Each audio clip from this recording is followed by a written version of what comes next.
Welcome to Gutter Trash, episode 379. Shipwreck by Warren Ellis and Phil Hester. My name is Eric. And I am Jason. Hello, Jason. Howdy, sir. How are you doing? I'm good. Good. Yeah, I am good. Good to hear. Yeah? Yeah. How about yourself? I'm okay. Sweet. Huh? Hey, okay for you is better than good for me. I guess. I mean, in the spectrum. Oh, you know. sure. Yeah. No, I'm just kidding. Are we on the spectrum? We probably are. Yeah. I wouldn't be surprised. Yeah. Yeah, no, it's a nice day. It's like... No, it's not. Oh, it's beautiful. It's been raining all day. I love it. I hate the sunny days. Oh, that's true. You are a vampire I'm and an enemy of the sun. burst into flames in the daylight. I swear, when I drive around, like, so the listener can't see, but my points of bubbling skin here are like on my elbow, which I sometimes thoughtlessly like leave hanging up, dangling through the window. Sure. In the sun. Yeah. Or the parts of my knuckles that grip the wheel. Yeah. So anywhere where the sun like touches me, I burn, and it reminds me so much. I'll be driving down the road and I can just feel it burn, and I'll pull my arm back inside. Yeah. And I always feel like Lance Hendrickson from Near Dark when he's driving that van.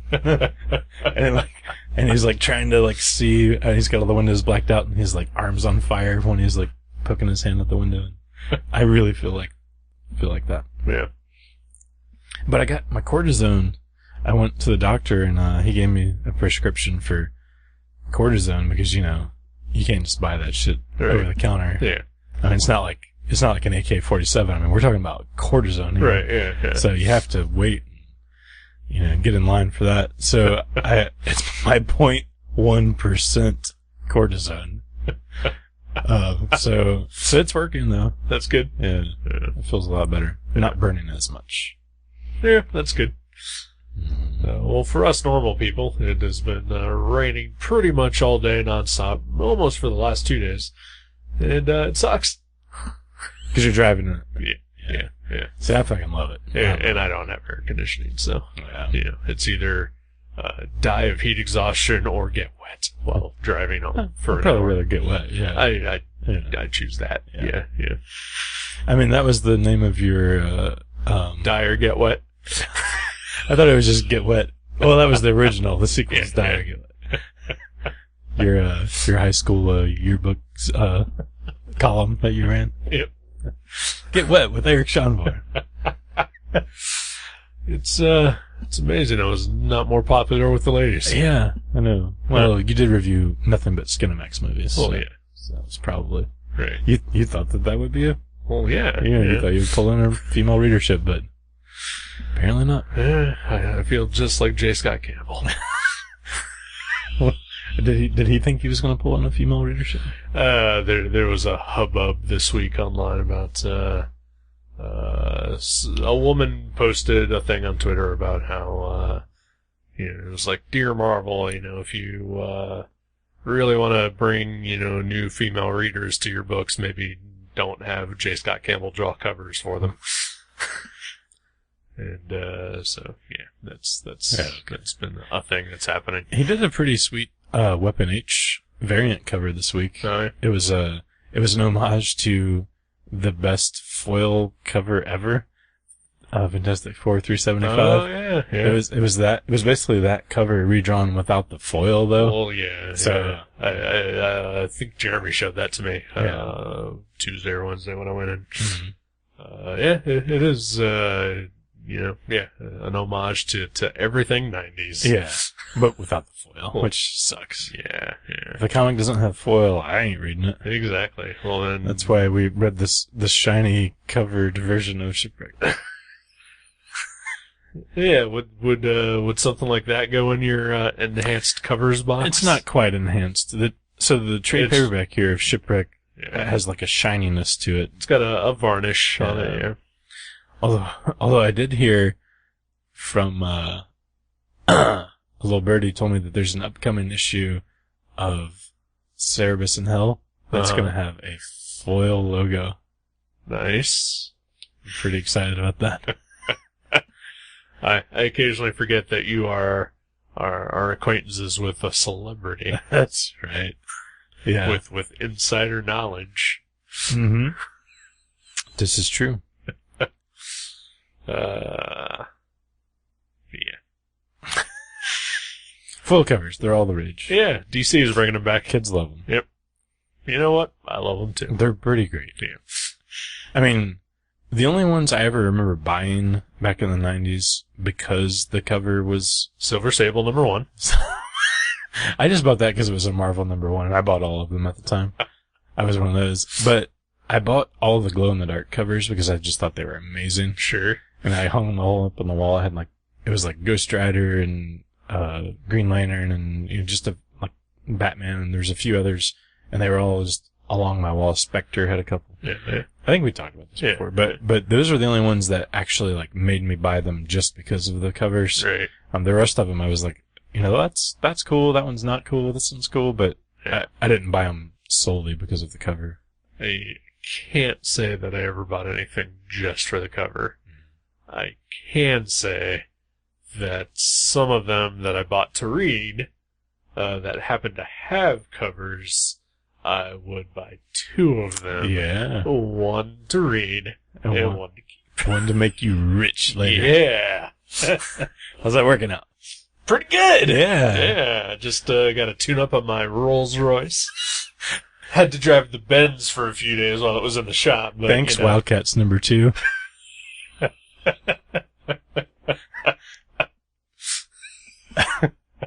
Oh, man. Comic books. So dumb. Yep. The only thing dumber than comics in this room is us. Yes. Uh-huh. So, Shipwreck. Yeah. The G.I. Joe character. We made this joke last I was very disappointed when I opened this up and realized it was not a G.I. Joe comic. Yeah. So, let's talk about it. Yes. Maybe. It's weird. It's a weird book. Yes, it is. But it's a good book. I enjoyed it a lot. Yeah, me too. So I was a big fan of Warren Ellis in the 90s and early 2000s. And somewhere along the line, I mean, he did stop doing as much stuff as he used to. But somewhere along the line, I just sort of lost, not interest, but just... There was just a glut of his work, and some of it was better than others. Well, sure, there is that. I did hit a string where there was more misses than hits. But I also found that the more independent work that he did, the less I liked it. Really? Yeah, okay. Which is usually not the case. Right, yeah. Yeah, because you're always, I'm sure on here several times we've talked about how when we like a creator and they do their own independent work, we're more excited about it. Exactly, yeah. I feel that Warren Ellis is one of those writers, though, that benefits from editing. Yeah. And restrictions. Like if he's grounded with not just a character, but a product, or what's the word I'm looking for? Not product, but something that's an entity in the world. Yeah. And he just has to build off of it. Yeah. He's stronger there. I think so. Or even, in the case when he was doing Wildstorm stuff, like Authority and Planetary. Oh yeah. He still had, editorial that he had to go through, or there were certainly, he could push the boundaries of it, but there were definitely certain places that he could not overstep. Right. And and then I read some of the stuff that he was putting out through Avatar, and it was just Warren Ellis goes crazy. Yeah. And boy, they were not great. I don't know if I've ever read, you're talking about Dr. Sleepless and stuff like that. Yeah, I've never read any of those. Gravel or Strange Kisses, I think, are some of the ones that stick out to me the most. Now, were they just not linear, or were they just bad? I just did not enjoy them at all. Yeah. It was just every every cliche that I can think of that Warren Ellis does, like every trope that he trots out, through most of his work, the recurring themes and little bits that he does, that you can easily point out in almost everything that he's done. When he doesn't have like a strong editorial voice telling him, yeah, maybe not do that. Mm-hmm. It's definitely him just indulging in those things as much as possible, and does not make for a compelling read. Yeah, I feel like he's a writer I actually want to read more things by, because I've read surprisingly little. Like I know I've read Authority and Planetary and obviously Shipwreck, but I don't think I've read much of his other stuff. Yeah. And he has a ton out there. Yes, he does. Yeah. I think he's, like I said, I think he's definitely better when somebody is around to say, maybe, don't step over that line, Mm-hmm. And I don't know if he had that on this book or not. I don't know if there was an editor. It was pretty strange. It's definitely strange. Has a lot of surreal imagery and... Yeah. He does have an editor on it. Mike Martz.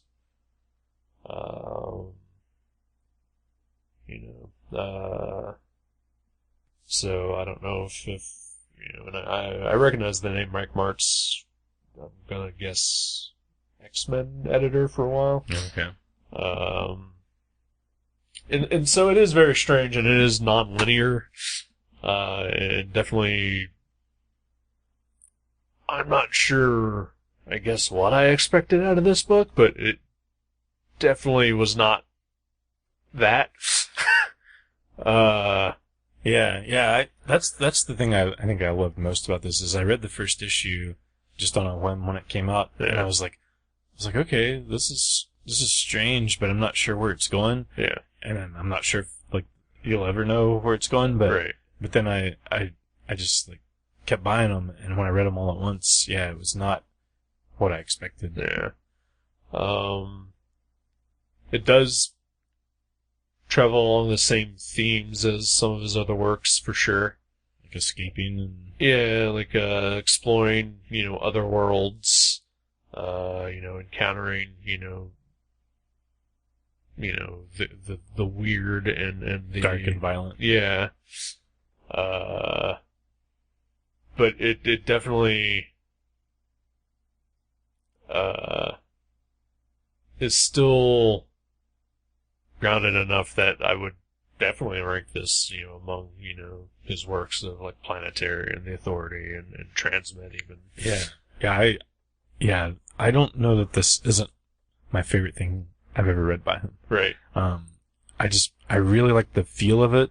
Like, even though it is like we said, it's about a character who finds himself in another world, and there's a lot of, like, dark, surreal imagery going on, but it has, like, the main character has this kind of, like, calming tone about him. Yeah. Like, even the entire book, he's basically just walking through this world, and it's not like he's, like, riding a motorcycle or swinging through the trees. I mean, it's like this really calm, methodical pace, and he's just kind of like, he's our viewer into this world where we just kind of see some of the strange characters and the things they're doing, and as he's trying to figure out, and he's obviously in a state of, he's not quite sure what his experience has been. Yeah. Cause he's had a jarring experience. Sure. I think that, definitely comes across very well in this book is that sense of confusion. Mm-hmm. Cause I was definitely confused, the first couple issues for sure. Right. But, it's through his eyes, the main character, Dr. Jonathan Shipwright. In basically, cause we're learning and experiencing all this crazy shit at the exact same time that he is. Yeah. And he's still trying to get a feel for what's happening to him. Yeah. And it is so strange because it kind of looks like our world. I mean, it's just, normal looking humans in, like, kind of a bizarre setting, Yeah. but it's not so bizarre that it couldn't be right here on Earth. Right. And when I first read the first issue, or maybe even the second one, I kind of thought maybe he was like having some sort of mental breakdown, or, you know, he was, you know, dreaming some of this and confusing it for reality. Like, Right. it was kind of, you know, Lynchian in that way. Definitely is, or you know, and he never really. I mean, he does build that up, you know, that it is like all hallucinatory, or you know, there's hints that there could be like some sort of weird supernatural bent to everything that's happening to, Right. you know, like he could be in hell, Right. and like there are so many things that happen that are like weird coincidence that, you know, you just have to wonder, like, you know, is there like some sort of weird like evil god that's like manipulating things? Yeah. You know? I think that's why I kind of thought maybe a dream too, because some of the people he would encounter and the situations that sort of happened right in a row from each other, it almost Right. seemed like a dream-like situation where your mind is sorting things and piecing them together Right. in a linear way, even though it doesn't necessarily seem like they fit together. Yeah. I think another thing that helps that is that, you know, some of the events and imagery are so bizarre, that, like, here's just a pet peeve that I have in, like, all forms of entertainment, is like whenever a dream is represented in a movie or TV show or book or whatever, like, it's always, like, you know, here's a linear thing from the past that this person just is remembering, and, you know, or like, everything makes sense up until, like, this weird nightmare turn. Right. But, like, that's not how dreams work. Dreams Yeah. are fucking weird. Oh yeah. And, They're more like an issue of Sea Guy. yeah. Like even the best remembered dream, like, when you try to verbalize it, Oh, yeah. or like write it down, like, makes no fucking sense.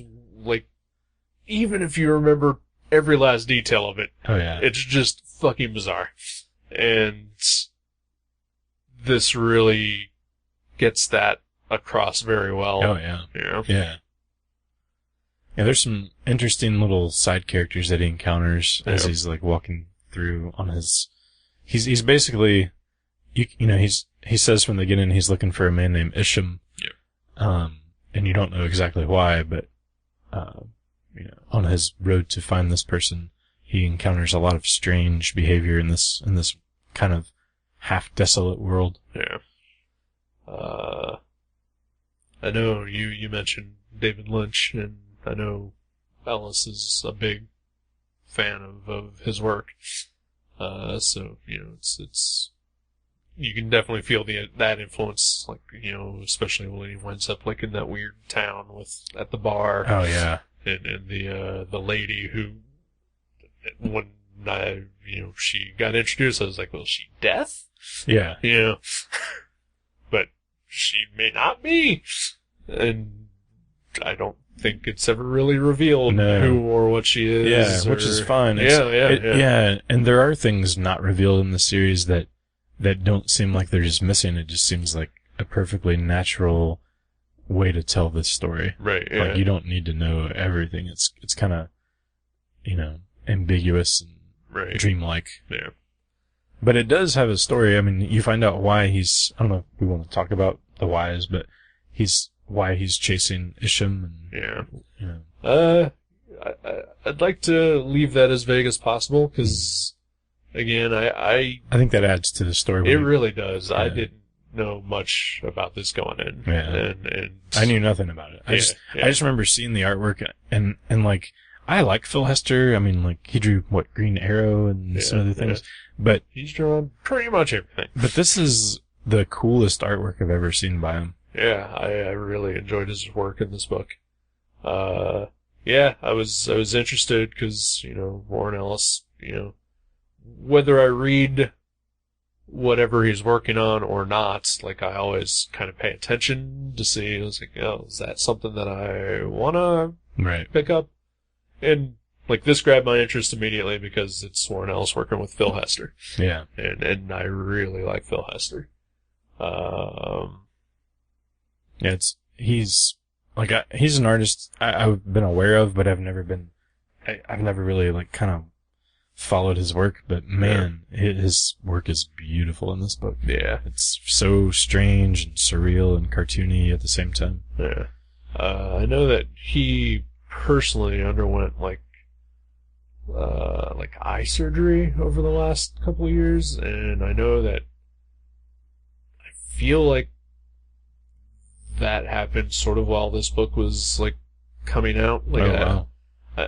I know this book was delayed a couple times, I feel like. Yeah, it took at least a year. Yeah. And it's 6 issues. So. Right. And so, like, I kind of, like, wonder is, like, you know, because it's still obviously his work and his style, like it's very, you know, recognizable. Very recognizable. Like, he does have a solid voice, but it is just a little different. A little sketchier, a little rougher, and I wonder if, like, you know, at the time when he was recovering, he was, like, also attempting to, like, draw the parts of this book too, you know, right. And if that, in a weird way, lent to, like, the look and feel of this book. Yeah, maybe. I hadn't heard about that. But yeah, that does make sense as far as, especially the delay and things. Yeah.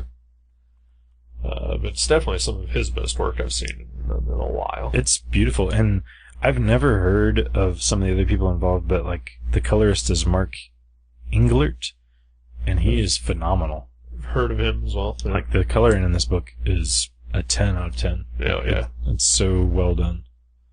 I definitely agree. I guess we should praise the letterer. The fucking letterer, man. Yeah, go letterer. We're assholes. Marshall Dillon. Yeah. He's gonna arrest us all. I get it. Yeah. And then Eric Gapster Is the inker. Yeah. Yeah, everybody was great. Oh, like, yeah. Because there is some cool things. Like, I saw, because you have the trade and I've got the singles, and I saw on the back of both of these, there's different process pages where, like, in some of the single issues, they show a page from that issue, and they show, like, the script, the pencils, the inks, then the color added on, and then the letters added on, like, all steps. And it's really cool to see it come alive, and everybody involved is clearly, like, professional. Oh, yeah. Very good at what they do. Yeah. I would definitely rank this among the best works of both Ellis and Hester, especially in a long while. And yeah, like, I don't want to give too much away about the plot, because it really does help to go in mostly blind. Yeah, I agree. And you know, I think we both mentioned, you know, the beginning is a little confusing, but everything that needs to get explained gets explained. Exactly. Yeah. That's. I'm glad you said that, because I feel like the way we kind of talked about it is, like, it sounds like a muddled, dreamlike mess, but no, it's like, it's just bizarre enough and just weird enough that keeps you interested. But yeah, by the end of it, you're satisfied. Yeah. I would say that had I read this as it was coming out, I probably would not feel that way. Because I feel like, especially since it was, you know, delayed a few times, just that gap in waiting between issues and how it's structured, it definitely reads better as a whole than I think it would as chapters. For sure. Yeah, I think I only read the first 2 as they came out, and after that, I was like, I'm gonna wait. This is one that, like, you know, like I feel like patience on it is a virtue, because, like, 2 chapters in, I'm just like, what is happening? Yeah, you know? right. But, like, and it's only 6 issues, right? You know, and it's like if you're watching a movie and, like, the first 20 minutes are, like, really weird, but then by the time you get to the end of the movie, everything's all been wrapped up and fully explained. But if I had to watch it, like, in only 20-minute bursts every other day, it'd be like, this is not great. Yeah. So it definitely reads better as a trade, or if you find all the issues, just read it at once. Yeah, I read them all kind of in one sitting. So. As did I. Yeah. Yeah. Beautiful work. Yeah. Good characters. Informative. Like, there's a little bit of, like, weird history lessons. Yeah, there is, and some science lessons. But then, like, I never fact checked them, and it is taking place on a parallel kind of place. So who knows? Maybe. I do know, Ellis is very much a sci-fi guy, and this is definitely a sci-fi story. Yeah. Kind of like a modern, I don't know, Twilight Zone-ish kind of thing. Because it does sort of have that ending where it's ambiguous as to what happened to the main character. Right. Like, I don't know if he's in a terrible place or if he's gonna be okay. Yeah. Well, the one thing that can be said is that Dr. Jonathan Shipwright definitely suffers from some sort of mental disorder. Mm-hmm. Yes. And should probably have sought out professional help rather than build an interdimensional travel machine that takes him to other worlds. We all run away from our problems from time to time. Yeah. He just, like, went with it. Oh, yeah.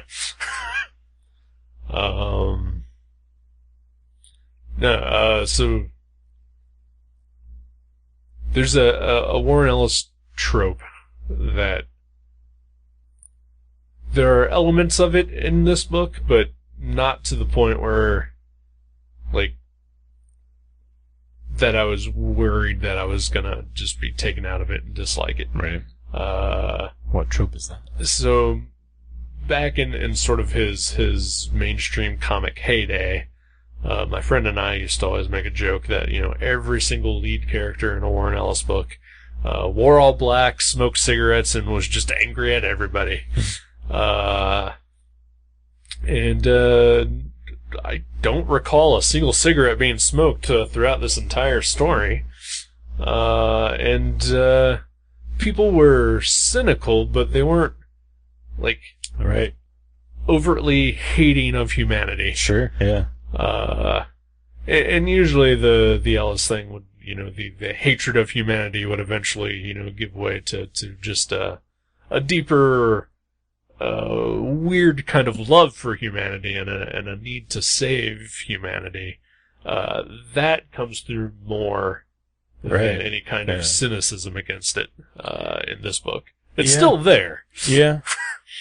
I guess, without spoiling too much, though, there are sort of tropes of that, hating humanity still, because Jonathan does have a choice to make at one point, whether he wants to,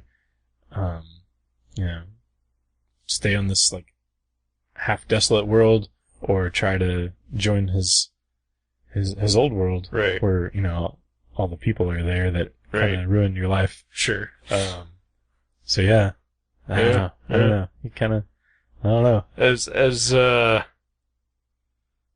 We're folks who don't enjoy a crowd. No, we do not. Like, this is about as crowded as I like it. Yep. It's me and you in a room. Yep, pretty much. It's weird because I'm currently in therapy, and this is something that actually sort of got brought up this past week was just my own inability to deal with crowds. Mm-hmm. I can't say from where I sit right now that he made the wrong decision at the end. Right? Yeah. Yeah. Yeah. Man. Yeah. But people, am I right? Yeah, I know, right? People. Like, this was brought up in my therapy session. Was like, things that you do that affect your life that like you generally, like, in order to avoid crowds, like things that you've done, just so that you wouldn't have to deal. Yeah. And it'd be like, well, yeah, I'll go to the grocery store at like midnight. Yeah. Just because I know that there won't be a ton of people there. Right. And, like just today, I woke up at 2:15 a.m. so that I could go do my laundry. Right. With other people around. Exactly. Yeah. And I was telling a friend of mine, this today, and she was just sort of flabbergasted that anyone would do that, but I was just like, I don't wanna. Oh, yeah. Yeah. And so like 2 weeks ago I went to do laundry, and I did the whole get up at 3 a.m., and then go out to the laundromats. I drove out there, and there was like 10 cars in the parking lot, and the place was fucking packed on like a Thursday morning at 3 a.m., and I turned around and went to a different laundromat, because I was just like, what the fuck is wrong with those people that they would all get up at 3 a.m. to go do their goddamn laundry? They clearly have mental issues. Exactly. Fucking psychos. Yeah. And that's us. Yep. Although I think I'm a little worse than you are about things like that. I occasionally have days because, I mean, I love my job, but I do pretty much deal with people constantly for my entire work shift. And so there are days when I get off work that I don't want to talk to anyone, whether it be you or my mom or my wife. Like, I just want to, like, there's times where I'm like, I just need a break. I need like 4 hours where I don't see another human. No, yeah. It just happens. I get it. Yeah. Yeah. But maybe you should just stop living with people. if honestly, and this isn't, I mean, like, my life has changed drastically in the last year because, I'm married now and I have a couple kids in the house half the time. But this isn't a new thought of mine. But if I could have 3 months every year where I didn't see a single human, I would fucking love it. Just once a year for 3 months. Sure. So just a quarter of my life Right. without other humans. I get it. Within like a 5-mile range. I Or understand. even a mile range. Should be fine. Yeah. I mean, you'll need like necessities and stuff. Well, I'll stock up. Oh, I'll yeah. have like a shack or something. But yeah, if there was a place I could just like hang out, like not even in the woods. I'm thinking more like a sci-fi kind of scenario where I'm right here, in Dayton. There's just no other humans. Like, that would be ideal. Now, what if, instead of going to work for 3 months, like you just spent 8 hours, like in like just a room by yourself for like 10 hours a day. That'd be amazing. And then you just go home to your wife. That'd be amazing. Yeah. Amazing. I mean, I would need to get paid for it. Well, yeah, somehow. of course. Yeah. No, yeah, this replaces your job. That sounds great. Yeah. I'm Maybe pays a little less than what you're making. fine. Yeah. That's fine. Anybody out there, Warren Ellis, if you're listening, make that happen for us. I'll read I'll read all your books. Yeah, you're a sci-fi guy with influence. Yeah. Get it done for us. Yeah. I'm down. Yeah, Shipwreck was I was honestly a little surprised how much I did like it. Yeah. Yeah. Yeah, I wasn't sure exactly how it was going to go, but it definitely ended up being something I really enjoyed. Yeah. And I think it's one of those books that ends in a way that you could see it continuing on in some fashion. Right. But at the same time, like, I kind of don't want it to. I don't expect it to, but I don't expect it to either. But I thought the same thing. I was like, I wouldn't be like, what if I saw a number 7 offered? Right. I was just like, oh, okay. Yeah. But it doesn't need it. No, it does not. Yeah, it's a perfectly satisfying ending. Yeah. Yeah. So, I think those kids are, they're up and comers. Yep. That Warren Ellis and that Phil Hester. Yep. Yeah. I think big things are ahead of them. Kids to watch. Yeah. Yeah, good job, guys. Indeed. And I mean, I talked a lot about Warren Ellis during this, but I cannot stress enough how awesome Phil Hester is, Yeah. just in general. Even I know he's done a lot of stuff for DC and Marvel, but yeah, we reviewed The Coffin, a couple years ago that he wrote, so just proving that he is just as good a writer as he is an artist, Right. and he's great at both. He's definitely one of those guys that I think of when I always go back to my older friend about, that's a guy I'd rather see do his own thing. Right. Yeah. Than like Batman or whatever. Right, yeah. And he's awesome at that, but, Yeah. let's see more Shipwreck and less, He has Flash. Oh, he has a lot of creativity. Yeah. All right. Well, wanna break off a piece of that Kit Kat bar? Heck yeah, let's do it. All right.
Hi, welcome back to Gutter Trash, I believe it's called. I think so. Yeah. I don't think we've changed the name yet. Not yet. Yeah. No. Well, hey. Hey. Yeah. What's happened? Nothing. You revealed a little bit about my therapy a couple minutes ago. That was weird Yeah? to do publicly. Yeah, you did. It wasn't me. I know. It was me. It was all me. It's my fault. Everything was my fault. Sounds like you're doing great in therapy. Yep.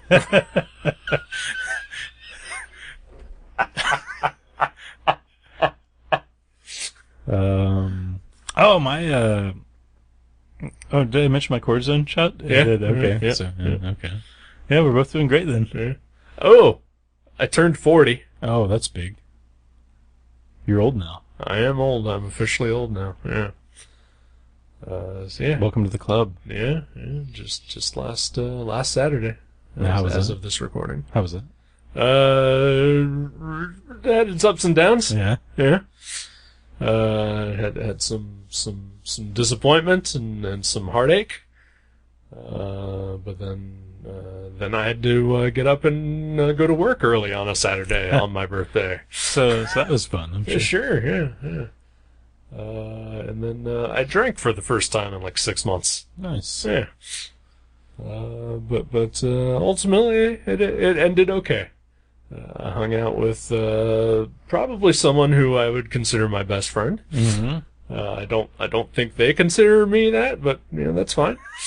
But a good time was had. Right. Well, I don't even remember my 40th birthday. Yeah. 30 was extremely difficult for me. Yeah. 40 was just like every other one. I don't remember 30, but also that was 10 years ago. Right. I barely remember 2 weeks ago. You barely remember turning 40. Yeah. I honestly cannot tell you what happened on my 30th. Guessing I probably went out to dinner with my parents. Right. Yeah. Seems like the thing I usually do. I don't know if I was dating anyone at the time or not. I think I might have been. 10 years ago? Yeah. Yeah, I don't know. I feel like that 2008. That's when we did drawing night at my house with Matt. Yeah. Oh, I was not dating anyone at that point in time. You were dating had me. already. You had just started dating me. I had just started dating. Yeah. Well, 10 years ago, on my birthday, is sort of when something else got birthed. Oh? The idea for this very podcast. Wow, yeah. Because a month later, we started doing this. Wow. So I think right around that time is when I maybe started purchasing equipment, like microphones and stuff. That's crazy. So that's what was happening nearish my 30th birthday. Huh. Wow. Yeah. Craziness, isn't it? Yeah, it is. Yeah. It's been a while. It has been a while. Well, yeah, it's been quite a while.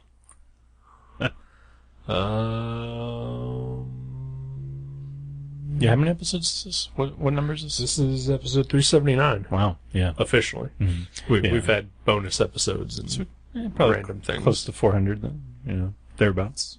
Probably a little over. Yeah. That's crazy. Yeah. But yeah, so 40. I'm old.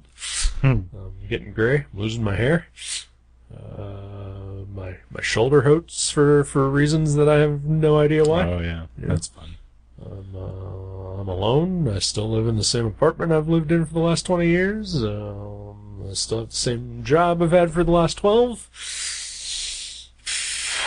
Well, sounds very exciting.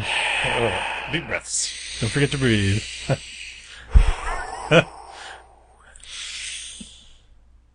Yeah. We all just had a little anxiety attack right here in the studio. Oh, man.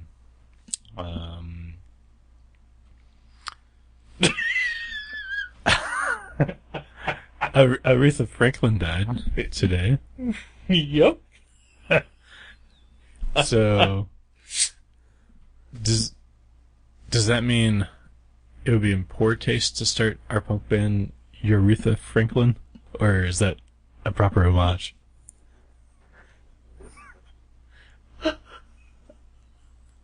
I don't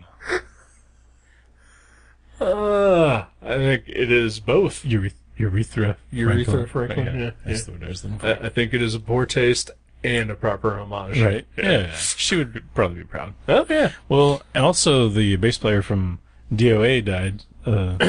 So maybe they're starting their own punk band, Urethra That Franklin. would be awesome. In heaven, yeah. That'd be great. It's just her and Randy Rabbit. I think his name was Randy Rampage or something, but yeah, he's gone too.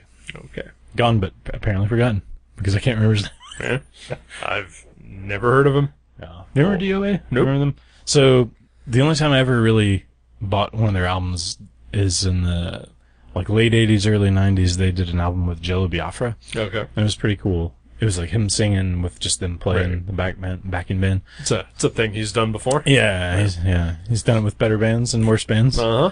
Yeah. But yeah, it was pretty cool. I liked that one. But yeah. So I don't know, who's the third celebrity? Didn't they usually go in threes? Yeah, usually. We haven't gotten them yet. I don't know. Although I guess, the bass player from DOA might be stretching the term celebrity a bit. Well, and don't get me wrong, I actually like Aretha Franklin's music. Mm-hmm. I didn't know she was alive until yesterday when I heard she was dying. Right. And I was like, oh. I mean, I just think of her like Etta James and Billie Holiday from that whole crew. Yeah. And Billie Holiday's been dead a long time, and Etta James is also dead not that long ago, but I just honestly didn't know she was still alive. Yeah. So, Okay. Well, she was a year younger than my dad. Yeah. Wow. Yeah, she just seems My like dad's still alive. Yeah, right. Maybe he could be the new bass player from a DOA. Does he know how to? Probably. Is he a fourth string throbber? I remember thinking, this was years ago, I think when my dad was like 69 years old, and I remember like listening to the radio or something like that, and like actual like terrestrial radio, and whatever station I was listening to was like, hey, and a big happy birthday to Lemmy Kilmister of Motorhead. Wow. He turned 69 today. And I was like, Lemmy and my dad are the exact same age. And it blew my mind for a while. It was just like, how did they end up so different? Yeah. Well, they both enjoy alcoholic beverages. Well, sure. And, like Moles. angry white guys. Sure, yeah. So they're not really that different. Yeah, I guess not, yeah.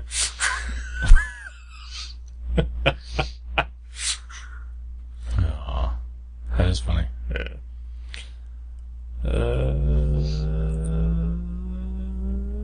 Is there any comic conventions coming up or anything? Are you going to go to the Cincy show next I week? don't know. My friend Bruce was talking about procuring some tickets, and asked me if I felt like going, but that was a while ago, and That thing's expensive. it is. And I haven't heard much since, but I'm supposed to meet up with him sometime in the next week or so maybe I'll find out then. I went there 2 years ago and I enjoyed it quite a bit. Yeah. But at the same time, I couldn't believe how much money I was paying just to get in the door. It was like $30 a ticket. It was $35, I think. Yeah. And I looked this year.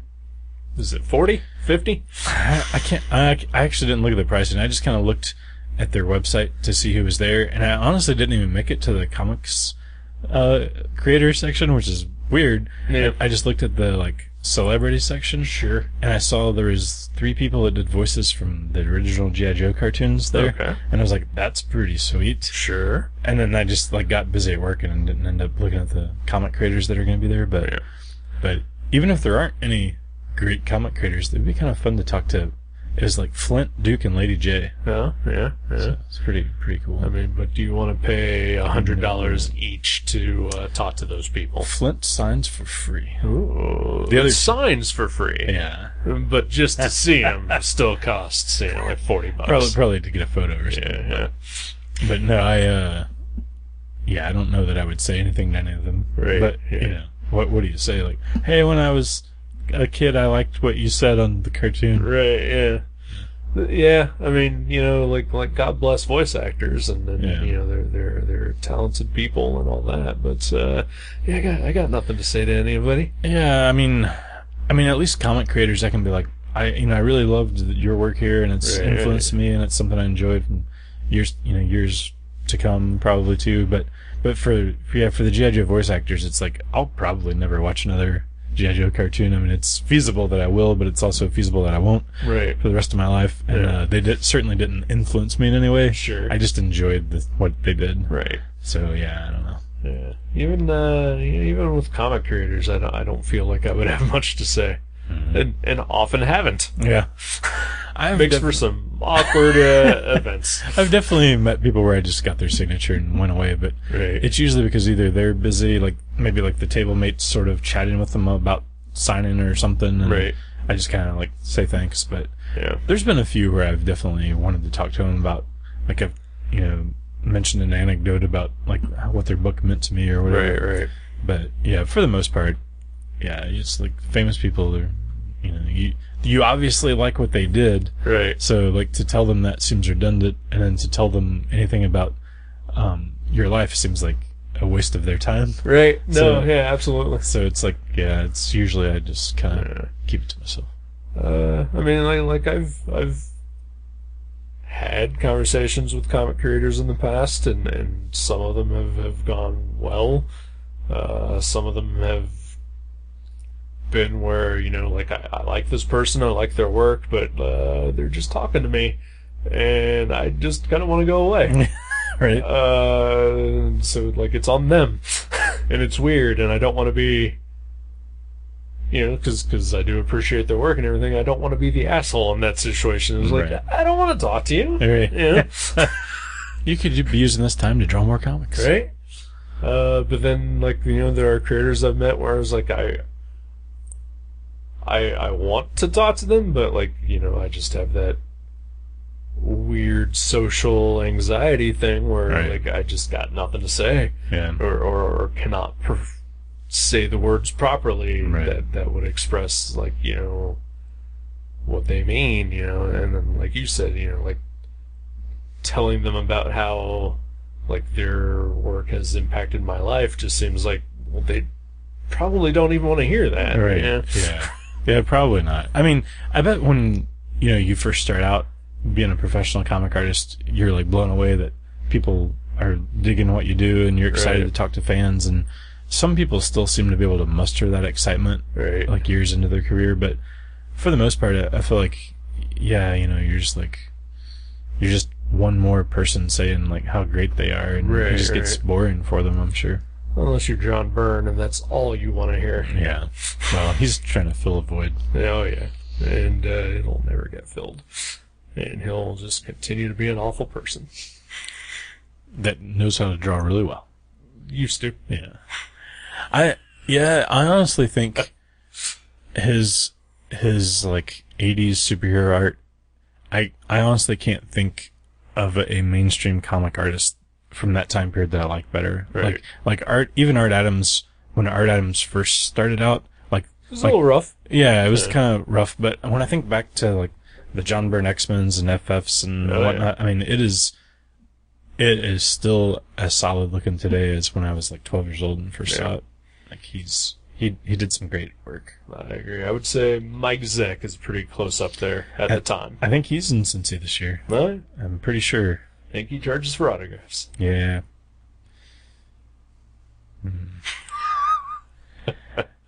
Yeah, I've not checked to see who's going to be there or not. I guess if I find out that I'm going, I'll probably make a point to look to see who's going to be there. But I may just use it to scour cheap dollar bins. boxes. Yeah. Oh, yeah. I found some amazing stuff there. for the Bewildering blog. Because Right. I think that's when I first started that believe so, blog. yeah. I found such a great stack at that show, like some of the best ones. So I would kind of like to go back just to see if there's Right. similar things there. But Well, let me see what I can do. yeah. We'll talk off there. Nice. There's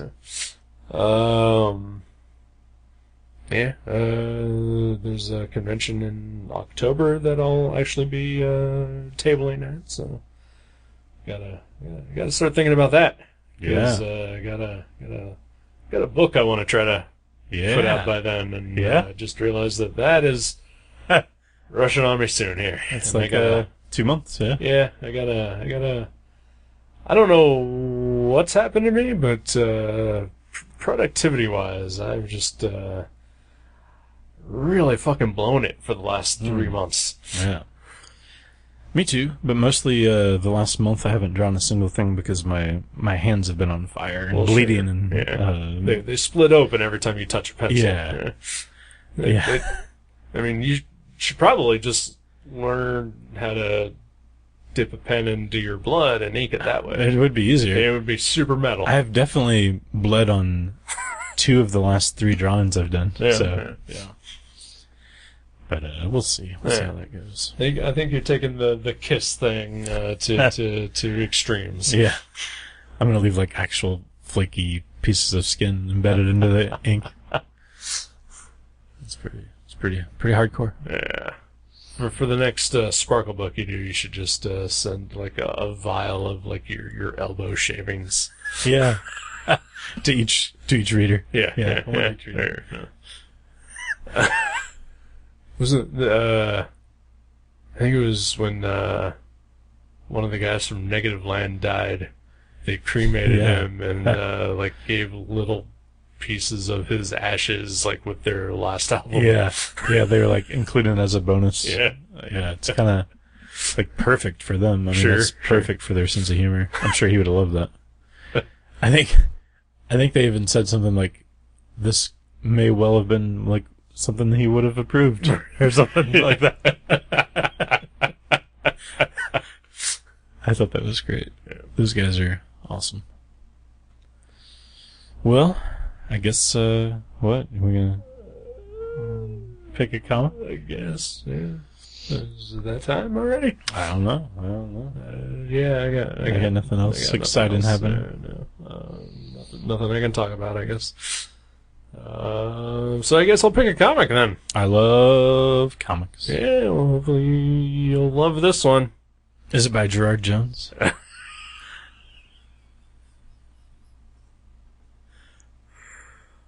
Oh, God. Should we talk about that? Oh, sure. Okay. I've been reading the Justice League Internationals by Giffen and DeMatteis. Yeah. And I recently noticed a lot of them are written by Gerard Jones, and I was like, wait a minute, who's that? The name sounds familiar, and I looked it up, and it's the guy that did Prime, and he was, in this whole, like, child molestation scandal, like a year ago. And so I didn't buy any of those. Like, I haven't bought any of them yet. I mean, it's not like he gets any money. I'm just buying them in 50-cent boxes. Right. But I'm like, I don't even know if I want to read that. And then you recently, after I told you this plight, I was like, I don't know if I want to read these. Yeah. Then you were like, hey, guess what? This is what happened. So like a week ago when I stopped into Mavericks, this wasn't the first time this has happened, but somebody like sold a collection to you guys, and there was like a good majority of it that you guys couldn't have used. Yeah. But the guy also did not want them, so Yeah, he's you like, take them. right, Give them away. That's what he said. He's like, give them away. Yeah, and you did to me. Yeah, most of them, yeah. Was it? It was literally a stacked short box. To the point where like you could not flip through them look. And like 2 full grocery bags of comics that I took. Right? For free? For free. And a lot of those were the Justice League Europes and Justice League Internationals that Gerard Jones had written. Yeah. And I already had a lot of them anyway. from back when I was collecting all those books. And there's like a 13-part crossover between Justice League America and Justice League Europe. Yeah. Where Gerard Jones wrote half of them. And so I asked you if you would want them at all. And you struggled with your morals for a while. No, right? I kind of think I will read the ones that cross over with JLI, but I don't think I'm going to read the other ones. Yeah. Probably just give them to somebody else. Yeah. So he's in jail. Recently, I think as of yesterday, he was sentenced to 6 years in prison. Wow. Do you think he'll die in prison? Do you think he'll be murdered?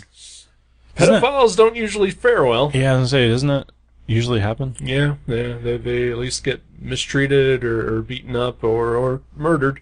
Mm-hmm.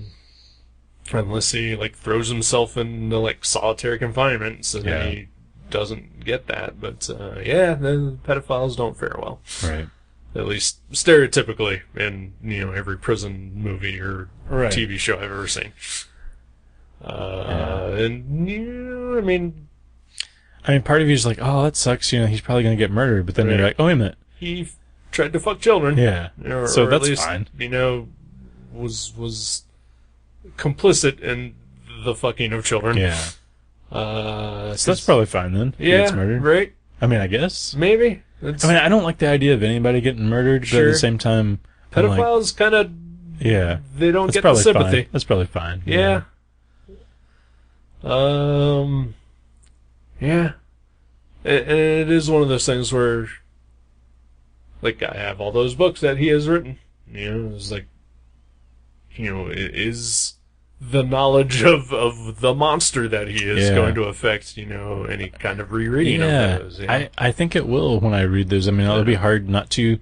Obviously, just because we've talked about it, and I'll be like, oh yeah, I remember saying it'll be hard not to. But even if we hadn't, I think it would be worse if you do read one of those things and then there's just a scene with some kids in it, right? Or something bad happening to kids or something like that. Right. And I know some people have pointed out there's kind of a storyline. He was writing Green Lantern for a while, and there's a storyline where Hal Jordan fell in love with a fellow Green Lantern who also happened to be a teenage girl. And so people are pointing to that as this now has a whole new super weird gross connotation to it. Or the fact that he wrote Prime, which was essentially a sort of a Shazam ripoff where a little boy becomes a giant man superhero. Yeah, it's weird. I do know that I had a Martian Manhunter book that he wrote, and it was... I guess I had forgotten that he had written a bunch of those Justice League Europes and Internationals at one point. And I don't think I have any Green Lanterns that he ever wrote or anything like that, but I knew that I had that Martian Manhunter series, and as soon as the news of that came out, I got rid of them. Yeah. Right. Because I was just I don't think I... Yeah. It's... It's weird too. It's almost because you're horrified by it being unexpected. Right. It's almost like if news came out tomorrow that Tim Vigil had murdered a dozen hookers, I'd be like, well, that seems about right. I'm not gonna get rid of my Faust comics because we all saw that coming. Sure. But when it's the guy that writes this comedy superhero thing does something really dark. Yeah. Plus pedophilia is way worse than murder. It just is. Yeah. No, I agree. So. But yeah. I think that's part of it too. Is just the nature of what he wrote is kind of this uplifting, happy stuff. Fun. Right. Roller coaster ride kind of stuff, and then it's just creepy and fucked up. It does remind me a little bit of the guy who directed the Jeepers Creepers movies. Yeah.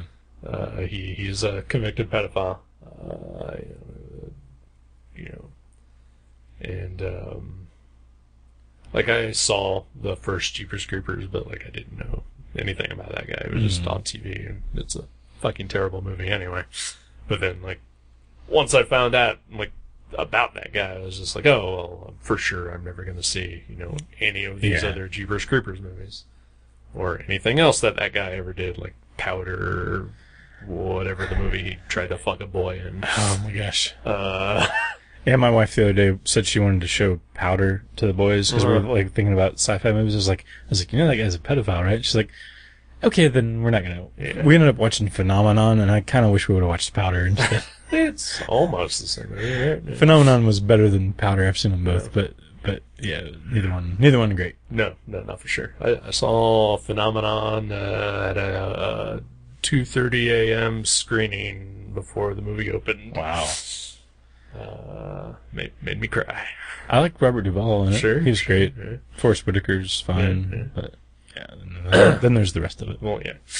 But no, yeah, so, like recently, is it Dynamite or Boom that are putting out Dynamite, yeah. Jeepers Creepers comics? Yeah. And the guy writing that is Mark Andreyko, who is a very outspoken liberal, and very, very out and proud, homosexual. He like helped organize that Love Is Love book that came out last year.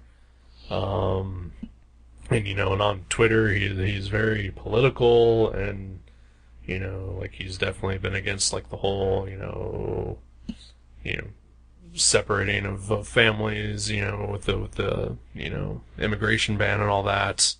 And he's writing the Jeepers Creepers comic, and I'm just like, this is just a weird thing. Why would he do that? That is... I mean, I guess at least the storyline of Jeepers Creepers isn't about that, but it's like, you associate it still. Right, yeah. And from what I've heard, even like the second movie does have a little bit of weird sort of... like all the actors are like over 18 and everything like that, but they're all playing high schoolers. Right. And, it's a little saucy. Yeah. Yeah, it's unfortunate. But yeah, it just seems like he would be the type of person who would want to distance himself. Right, yeah. Sure, yeah. So unless he's taking it back. He's like, I'm taking back Jeepers Creepers.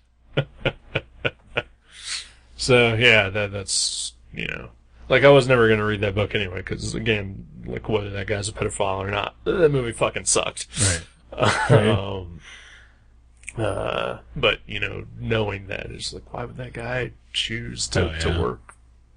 If not, I mean, I guess he's not working directly with that guy, but it's probably still not. something that is heavily associated with him. Yeah. That's weird. Yeah. Yeah.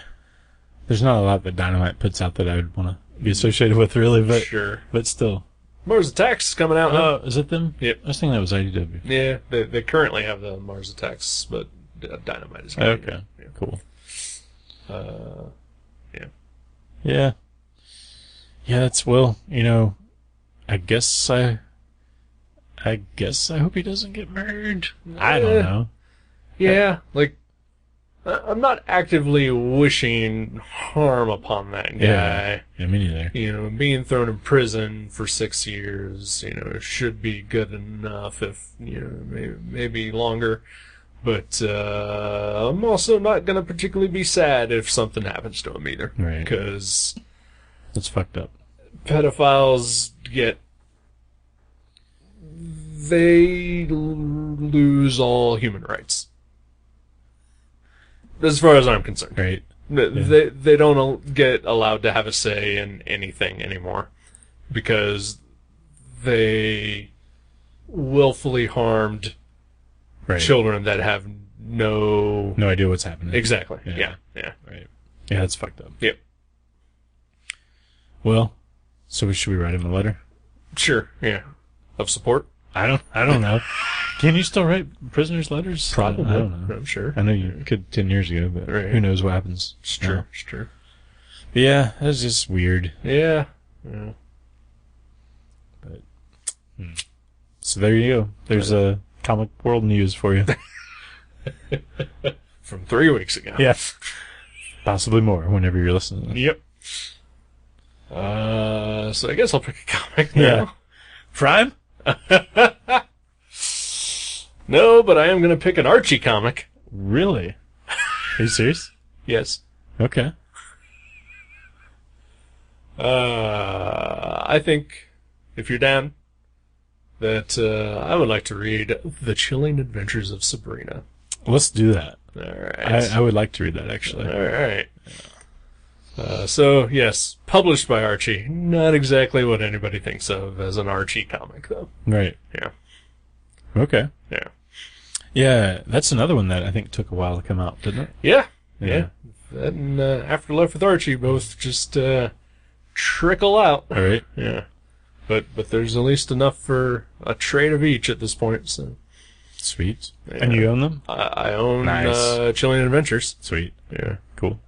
I believe, I want to say Joe G and I reviewed Afterlife on one of your Nervous Breakdown sabbaticals. Oh. It could have been any time. Yeah. Who knows which one? One of the three. Yeah. Yeah. There's probably another one coming. That's fine. Might want to have Joe G on deck. I had the last one, so, I mean... It is my turn? Yeah, it is your turn, yeah. Yeah, we try to keep it even. Well, hopefully it's after we read The Chilling Adventures of Sabrina. Hopefully so. Otherwise, check back in a year. Yeah. All right, then. Well, good night, everyone. Good night. Don't fuck children. No, it's bad. Yep. That's one to grow up. Thank you for listening to Gutter Trash. You can subscribe to the show from guttertrash.net or from iTunes and leave us a review. Visit guttertrash.net for email information and for other podcasts and websites in the Gutter Trash Network. Thanks again for listening, and we'll see you next time.